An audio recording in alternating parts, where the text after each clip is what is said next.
Okay, I've taken the two screws out of the ignition switch, which is this big piece of plastic right here, the switch. Basically it has a little snap in here, right here. You take a little screwdriver.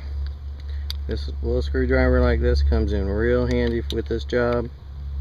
Found out, you just pull that switch in, or I mean this little black tab, this little tab, and it'll pull the whole switch out then, just like that. And there it is.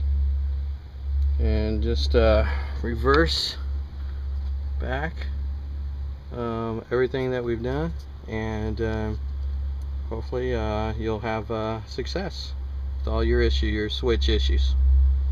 Good luck to y'all.